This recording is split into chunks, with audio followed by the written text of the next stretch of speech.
তাহলে চলুন নাগরাজ, শীঘ্রই আমরা নতুন কোনো নিরাপদ স্থানে গিয়ে আশ্রয় নিই। এরপর বেশ কিছু মাস পেরিয়ে যায়। দেখা যায় গভীর জঙ্গলের ভেতর এক পোড়ো বাড়িতে নাগরাজ ও নাগিন তাদের দুটো ডিমের দিকে তাকিয়ে বসে আছে। এই দেখো নাগিন, একটি ডিমে ফাটল ধরতে শুরু করেছে, আর কিছুক্ষণের মধ্যেই আমাদের এক সন্তান জন্ম নেবে। আর কয়েক মুহূর্তের মধ্যেই তাদের একটি ডিম ফুটে সুন্দর ফুটফুটে একটি কন্যা সন্তানের জন্ম হয়। আর তাদের সেই কন্যা সন্তানকে দেখে নাগিনী নাগরাজকে বলে, নাগরাজ, আমাদের কন্যা সন্তান যে সম্পূর্ণ মানব রূপে জন্মগ্রহণ করেছে। ও কি আমাদের মতো ইচ্ছাধারী নাগিনীর রূপ পাবে না? ইচ্ছাধারী নাগ নাগিনের রূপ ধারণের জন্য শিশু অবস্থাতেই নাগমণি মাথায় স্পর্শ করিয়ে নাগ পঞ্চমীর রাতে এক শুভক্ষণে শক্তি সঞ্চয় করতে হয়। হ্যাঁ, তাই তো। কিন্তু তাহলে কি হবে নাগরাজ? আমাদের নাগমণি তো সাপুরের কাছে, আর আমাদের আরেকটি ডিম ফুটলে সেও যদি মানব রূপেই জন্ম নেয় তাহলে খুবই বিপদ হবে নাগিনী। এর জন্য আমাদের প্রকৃতি দেবীর কাছ থেকে আবার সাহায্য নিতে হবে। চলো আমরা এক্ষুনি প্রকৃতি দেবীর কাছে যাই। এই কথা বলে ইচ্ছাধারী নাগরাজ ও নাগিনী কাল নাগ ও কাল নাগিনীর রূপ ধারণ করে, তারপর প্রকৃতি দেবীর কাছে যায়। আর সেই মুহূর্তে ওই পোড়ো বাড়ির কাছেই জঙ্গলে এক কাঠুরিয়া ও তার বউ কাঠ কুড়োচ্ছিল।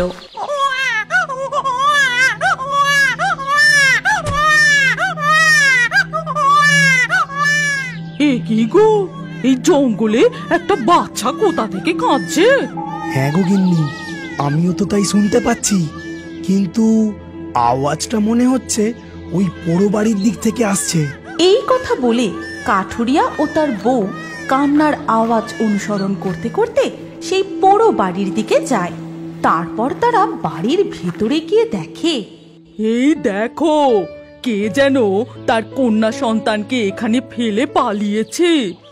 ওরে বাবা, পাশে দেখো কত বড় একটা ডিম। হ্যাঁ গো, ওটা ডাইনোসরের ডিম নয় তো? ডাইনোসরের ডিম? কে জানে বাবা, ডিম ফুটে বেরিয়ে আবার বাচ্চাটাকে কামড়ে খেয়ে না নেয়। চলো একে নিয়ে আমরা এখান থেকে চলে যাই। ঠিক বলেছো, ও প্রাণে বাঁচবে, আর আমরাও এত দিনে একটা সন্তান পাবো। এখন চলো এখান থেকে আমরা যাই, নইলে তোমার ডাইনোসরের ডিম আবার ফেটে যেতে পারে। ওদিকে তখন ইচ্ছাধারী নাগ ও নাগিন প্রকৃতি দেবীকে তাদের সমস্যার কথা জানায়। এখন কি হবে প্রকৃতি দেবী? আমাদের সন্তান যদি মানব রূপেই বড় হতে থাকে তাহলে তো অনেক রকমের সমস্যা হতে পারে। আপনি এর কোনো উপায় বলে দিন প্রকৃতি দেবী, যাতে মনি ছাড়াই আমরা আমাদের সন্তানদের ইচ্ছাধারী নাগ নাগিন রূপে বড় করতে পারি। ইচ্ছাধারী নাগ নাগিনী, তোমরা এত উতলা হয়েও না। আমি তোমাদের দুটি কমল দিচ্ছি, লাল কমল ও নীল কমল। লাল কমলটি তোমাদের কন্যা সন্তানের মাথায় স্পর্শ করিও, আর নীল কমলটি দ্বিতীয় সন্তানের জন্য। কিন্তু এই লাল কমল ও নীল কমল দিয়ে আমরা কি করব প্রকৃতি দেবী, আদেশ করুন। তবে শোনো, এই কমল দুটি তোমাদের সন্তানের মাথায় স্পর্শ করাতেই তারা ইচ্ছাধারী নাগ নাগিনী রূপে বড় হবে।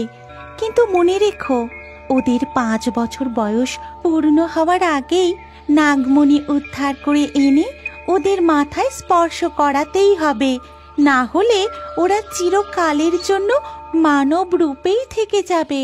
এই কথা শুনে নাগরাজ ও নাগিন কমল দুটি হাতে নিয়ে সেখান থেকে ওই পোড়ো বাড়িতে ফিরে আসে। তারপর তাদের সেই ঘরে ঢুকে দেখে, এ কি নাগরাজ, আমাদের কন্যা সন্তান কই? কোথায় গেল? আবার কি ওই দুষ্টু সাপুরে আমাদের কন্যা সন্তানকে চুরি করে নিয়ে গেল? না, এ কাজ সাপুড়ের হতে পারে না।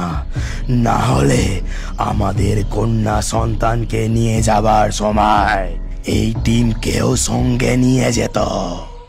এরপর তারা অনেক খোঁজাখুঁজি করেও তাদের কন্যা সন্তানকে খুঁজে পায় না। এরপর বেশ কিছু বছর কেটে যায়। এখন তারা তাদের পুত্র সন্তানকে অনেক সতর্কতার সাথে বড় করতে থাকে, তাকে আগলে আগলে রাখে। কিন্তু একদিন নাগিনী জঙ্গলে বসে যখন লাল কমল হাতে নিয়ে মেয়ের কথা মনে করে কাঁদছিল, সেই সময় হঠাৎ প্রচণ্ড ঝড় ওঠে, ঘন ঘন বজ্রপাত ও বৃষ্টিও শুরু হয়। ঠিক তখনই একটি ছোট্ট মেয়ের কান্নার আওয়াজ শোনা যায়।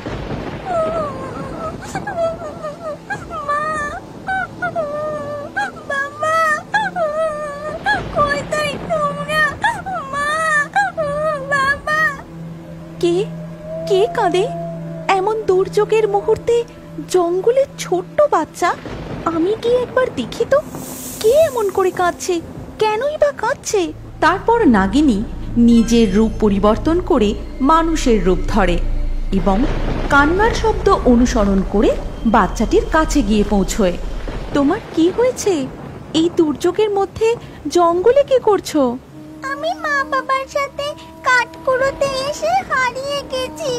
মা বাবাকে খুঁজে পাইনি, বাড়ি ফেরার রাস্তাও চিনতে পারছি না।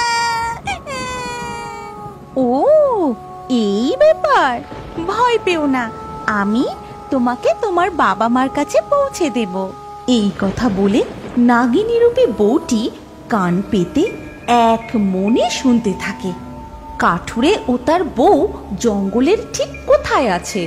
তারপর সে ওই ছোট্ট মেয়েটিকে সঙ্গে নিয়ে তার বাবা মার কাছাকাছি গিয়ে পৌঁছায়। আর দূর থেকে তার বাবা মাকে দেখা মাত্রই মা, বাবা! বাচ্চা মেয়েটি দৌড়তে দৌড়তে তার বাবা মার কাছে চলে যায়। এদিকে তখন নাগিনীকে বাচ্চা মেয়েটির বাবা মা দেখে ফেলার আগেই সে সাপের রূপ ধারণ করে। তুই কোথায় গিয়েছিলিস মা? আমরা তোকে কত খুঁজছিলাম। আমি তো হারিয়ে গেছিলাম। একটা সুন্দরী বউ আমায় তোমাদের কাছে পৌঁছে দিল। এই জঙ্গলে সুন্দরী বউ? কই সে? ওই তো ওখানে। কিন্তু তারা কোনো সুন্দরী বউকেই দেখতে পায় না। উল্টে দেখে সেখানে রয়েছে এক বিষধর সাপ। ওরে বাবা, ওখানে যে একটা সাপ রয়েছে গো। ও গো, তাড়াতাড়ি মেয়েকে নিয়ে এখান থেকে চলে যাই, চলো। তারপর তারা জঙ্গল থেকে বেরিয়ে বাড়ির দিকে চলে যায়।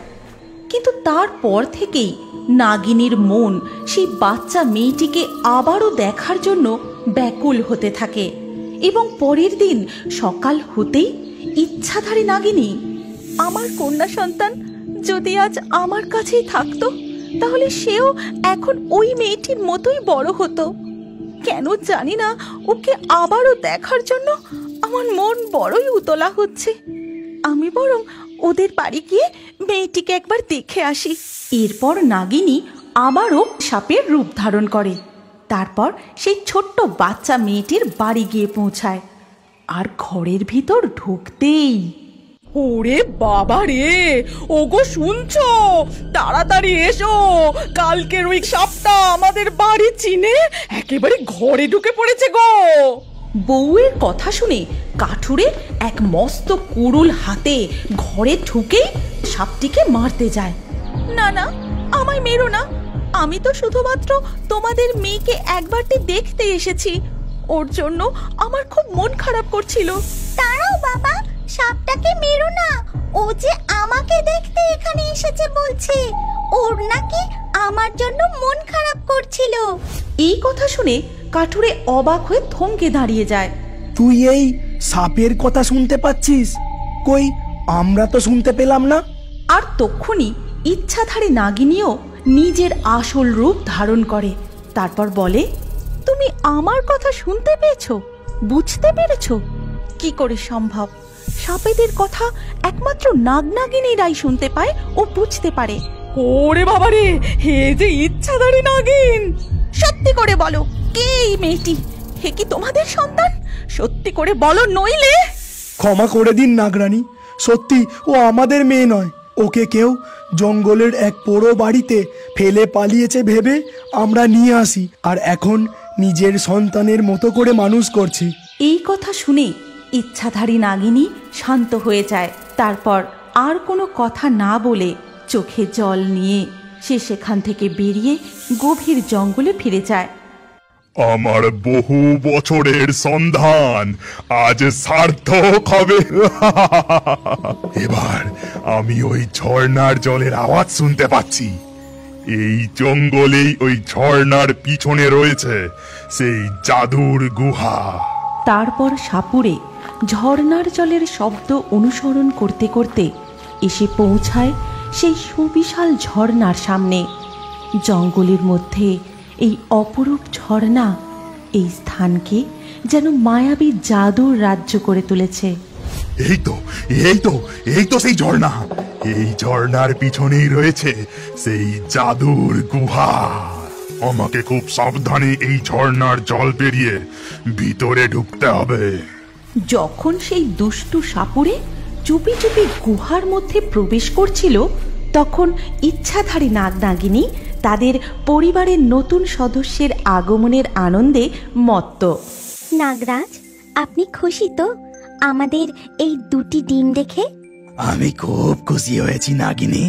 এত যুগ পর্যন্ত আমরা দুজন ইচ্ছাধারী নাগ নাগিনী ছিলাম, আর এত যুগ ধরে তপস্যার পর এবার আমাদের 4 জন ইচ্ছাধারী নাগ নাগিনীর পরিবার হতে চলেছে। আর নাগনাগিনীর এই সমস্ত কথা আড়াল থেকে শুনছিল সেই দুষ্টু সাপুড়ে। ও বাবা, এ তো দেখছি মেঘ না চাইতেই বৃষ্টি। কিন্তু নাগ নাগিনী গুহা থেকে না বেরোনো পর্যন্ত আমাকে এখানেই লুকিয়ে থাকতে হবে।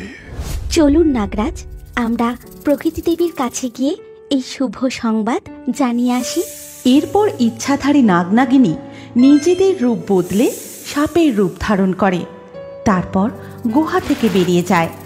আর সেই সময় এই তো সুযোগ পেয়েছি। এসেছিলাম মণি চুরি করতে, পেয়ে গেলাম ইচ্ছাধারী নাগ নাগিনীর দুটো ডিম। এই কথা বলেই সে তার ঝোলায় প্রথমে নাগনাগিনীর মণিটা পুড়ে নেয়। তারপর ডিম দুটোকে সযত্নে ঝোলায় পুড়ে গুহা থেকে আবারও ঝর্ণার জল পেরিয়ে দ্রুত পায়ে জঙ্গলের পথ ধরে। প্রণাম প্রকৃতি দেবী। দীর্ঘ সময় পর আমরা দুজনে আপনাকে এক শুভ সংবাদ জানাতে এসেছি। হে প্রকৃতি দেবী, এত যুগের তপস্যার পর আমাদের দুটি ডিম হয়েছে। হ্যাঁ দেবী, আর এই শুভ সংবাদ জানানোর জন্যই আমরা দুজন আপনার কাছে এসেছি। এই শুভ সংবাদ শুনে আমি খুবই খুশি হয়েছি, কিন্তু এই মুহূর্তে আমার মন বড়ই অস্থির হয়ে উঠেছে। আপনার অস্থিরতার কারণ কি প্রকৃতি দেবী? কি হয়েছে আপনার? কারণ এই মুহূর্তে আমি আমার দিব্য শক্তি দ্বারা দেখতে পাচ্ছি এক সাপুড়ে তোমাদের অনুপস্থিতির সুযোগ নিয়ে তোমাদের গুহায় প্রবেশ করে নাগমণি সহ তোমাদের দুটি ডিম চুরি করে এই জঙ্গলের পথ ধরেই পালাচ্ছে। এ কি বলছেন দেবী? আমার দুটি সন্তানকে আপনি রক্ষা করুন দেবী। একমাত্র আপনিই পারেন এই মুহূর্তে এই বিপদের হাত থেকে তাদেরকে রক্ষা করতে। তোমরা শীঘ্রই এই জঙ্গলের পথ ধরে ফিরে যাও। আমি আমার প্রাকৃতিক শক্তি দ্বারা ঝড় বৃষ্টির মাধ্যমে ওই সাপুড়ের পথ আটকানোর চেষ্টা করছি। ঠিক তক্ষুনি সাপুড়ের জঙ্গলের পথ ধরে পালানোর সময় হঠাৎ শুরু হয়ে যায় তুমুল ঝড় বৃষ্টি। ঘন ঘন বাজ যেন গোটা আকাশ ভেঙে পড়তে চাইছে। গাছগুলো যেন রাগে তাদের মাথা মাটিতে ঠুকছে। ওরে বাবারে, ও সময়ে এ কি ঝড় বৃষ্টি শুরু হলো রে বাবা! ডিম নাগমণি চুরি করার কারণে প্রকৃতি দেবী রুষ্ট হয়নি তো? তাড়াতাড়ি পা চালিয়ে এই মায়াবী জঙ্গল থেকে আমাকে বেরোতেই হবে। এই কথা বলে সাপুড়ে জোরে দৌড়তে শুরু করে, আর দৌড়তে দৌড়তে পা পিছলে সে পড়ে যায়। আর পড়ে যেতেই তার ব্যাগ থেকে সেই মণি এবং দুটো ডিম ছিটকে পড়ে যায়। কি জোরে পড়লাম রে, ওরে ওরে, ইয়ে কি, এত জোরে পড়ার পরেও দেখছি ডিমগুলো ফাটেনি। আর আর মনিটা, ওই তো মনিটা, তাড়াতাড়ি ব্যাগে ভরি, পালাতে হবে এখান থেকে। সাপুরে যখন ব্যাগে দুটি ডিম ও নাগমণি ভরছিল, তখন দূর থেকে নাগ নাগিনী তাকে দেখতে পেয়ে যায়। ওই দেখুন নাগরাজ, আমাদের ডিম দুটো সাপুরে তার ঝোলায় ভরছে। ওকে আটকান নাগরাজ, ওকে আটকান। তুই ওই স্থানেই দাঁড়া পাপিষ্ট সাপুরে। ওরে বাবারে, ইচ্ছাধারী নাগ নাগিনী তো আমায় দেখতে পেয়ে গেছে। পালাতে হবে, পালাতে হবে। কি করে পালাই এখন? ওই তো নদী, নদীতে ঝাঁপিয়ে আমি সাঁতরে পালাই। এই কথা বলেই সাপুরে দৌড়ে গিয়ে নদীতে ঝাঁপ দেয় ও সাঁতরে পালাতে থাকে। এদিকে তখন, আপনি কিছু করুন নাগরাজ, ওই সাপুরে যে আমার ডিম দুটো চুরি করে নিয়ে যাচ্ছে। আপনি কিছু করুন, কিছু করুন। ওই সাপুরে আমাদের মণিও চুরি করে নিয়ে গেছে। মণি ছাড়া যে আমরা একেবারেই শক্তিহীন। চলুন নাগরাজ, তাহলে আমরা আবার প্রকৃতি দেবীর কাছে ফিরে যাই আর ওনাকেই বলি আমাদের এই বিপদের হাত থেকে উদ্ধার করতে। এদিকে তখন সাপুরে নদী পথে বেশ খানিকক্ষণ সাঁতার কাটার পর, ওই তো একটা নদীর ঘাট দেখা যাচ্ছে। আমি এখন জঙ্গল পেরিয়ে নদী পথ ধরে নিরাপদ স্থানে এসে গেছি। এখানে আমার আর কোনো ভয় নেই। আমি ওই ঘাটেই গিয়ে উঠি। তারপর সাপুরে নদী থেকে উঠে ঘাটের পাড়ে দাঁড়িয়ে বলে, ওহ, আমি এ যাত্রায় খুব বাঁচান বেঁচে গেছি। এখন এই নদীর ঘাট থেকে সোজা আমাকে বাড়ি পৌঁছতে হবে। ওদিকে তখন ইচ্ছাধারী নাগনাগিনী ফিরে গিয়ে প্রকৃতি দেবীকে পুরো ঘটনাটা জানায়। চিন্তা করো না, তোমরা সাপের রূপ ধারণ করো আর আমি তোমাদের জাদু শক্তি দ্বারা ওই সাপুরের বাড়ি পৌঁছে দিচ্ছি। এরপর প্রকৃতি দেবী জাদুর সাহায্যে সাপরূপী নাগ নাগিনীকে সাপুরের বাড়ির পাশে পৌঁছে দেন। আর ততক্ষণে সাপুরেও নিজের বাড়ি ফিরে আসে। আর বাড়ি ফিরে সাপুরে প্রথমে ডিমগুলিকে খুব সযত্নে খাটের উপর রাখে। এবার আমাকে ডিমগুলোকে উপযুক্ত জায়গায় লুকিয়ে রাখার ব্যবস্থা করতে হবে। যাই, কোথায় রাখা যায় একবার গিয়ে দেখে আসি। সাপুরে ঘর থেকে বেরিয়ে পড়লে তার বউ ঘরে ঢোকে। উমা, এ কি গো, দুটো ডিম এমন খাটের মাঝখানে রেখেছে কেন? লোকটার মাথাটা মনে হচ্ছে একেবারে খারাপ হয়ে গেছে। যাই বাবা, যেখানকার জিনিস সেখানেই রেখে আস। এই কথা বলে সে ডিম দুটো তুলে নেয়। তারপর মুরগির ঘরে গিয়ে আরো কয়েকটি মুরগির ডিমের সাথে ডিমে তা দেওয়ার জন্য বসিয়ে দেয়। নে সোনারা, এবার ভালো করে ডিমে তা দে, আমি আর তোদের বিরক্ত করব না। ওদিকে তখন সাপুরের চিৎকার শোনা যায়। এ কি, ডিম দুটো কোথায় গেল? কে চুরি করলো? কে নিল? তখন সাপুরের বউ ঘরে ঢুকে সাপুরেকে বলে, মোর লজ্জা, চেঁচাচ্ছে দেখো। বলি কি হয়েছে কি? দুটো ডিম করে মরলো। আমি খাটের ওপর দুটো ডিম রেখেছিলাম, নিশ্চয়ই তোমার মেনি বেড়ালে খেয়েছে। মরণ দশা, মেনি খাবে কেন গো? আমি তো ডিম নিয়ে মুরগির ঘরে তা দিতে বসিয়ে দিয়ে এসেছি। আর এই সমস্ত কথোপকথন দরজার আড়াল থেকে শুনে সাপরূপী ইচ্ছাধারী নাগ নাগিনী তখন নাগিনী নাগরাজকে বলে, নাগরাজ, সাপুরে তো তার বউয়ের সাথে ঝগড়ায় ব্যস্ত। চলুন এই সময় আমরা গিয়ে আমাদের দুটি ডিমকে উদ্ধার করি। হ্যাঁ নাগিনী, এক্ষুনি চলো। সাপুরে পৌঁছানোর আগে আমাদের দুটি ডিমকে উদ্ধার করতেই হবে। এই কথা বলে সাপ দুটি মুরগির ঘরের দিকে চলে যায়। আর এদিকে, কি ভালো কাজই না করেছো। এবার চলো, আমাকে দেখাবে, চলো কোথায় রেখেছো সেই দুটো ডিম। বাবারে বাবা, চেঁচাচ্ছে দেখো। চলো আমার সাথে। এরপর সাপুরে ও তার বউ মিলে সেই মুরগির ঘরের দিকে যায়। আর মুরগির ঘরে ঢুকে সাপুরের বউ বলে, এই তো এইখানেই রেখেছি। কোন দুটো ডিম? আমায় তাড়াতাড়ি খুঁজে দাও। কোন দুটো? এই দুটো? না না না না, এই দুটো। না না না না না, এই দুটো। ওহো, কি যে করো না, চলো তো, আমি দেখছি। এই কথা বলেই সাপুরে একটা করে ডিম তোলে আর আছাড় মেরে ভাঙতে থাকে। এ কি করছো গো? ওগো, এ কি করছো গো? গেল গেল গেল, আমার সর্বনাশ হয়ে গেল। সব কটা ডিম তো গেলই, সাথে আমার বরের মাথাটাও গেল। সাপুরে সব কটা ডিম ফাটিয়ে ফেললেও নাগ নাগিনীর ডিম সে খুঁজে পায় না, কারণ নাগ নাগিনী তো তাদের ডিম আগেই উদ্ধার করে নিয়ে গভীর জঙ্গলে চলে গেছে। নাগরাজ, আমরা ডিম তো উদ্ধার করলাম, কিন্তু আমাদের নাগমণির কি হবে? চিন্তা করো না নাগিনী, আপাতত ডিম দুটিকে নতুন সুরক্ষিত স্থানে রাখতে হবে।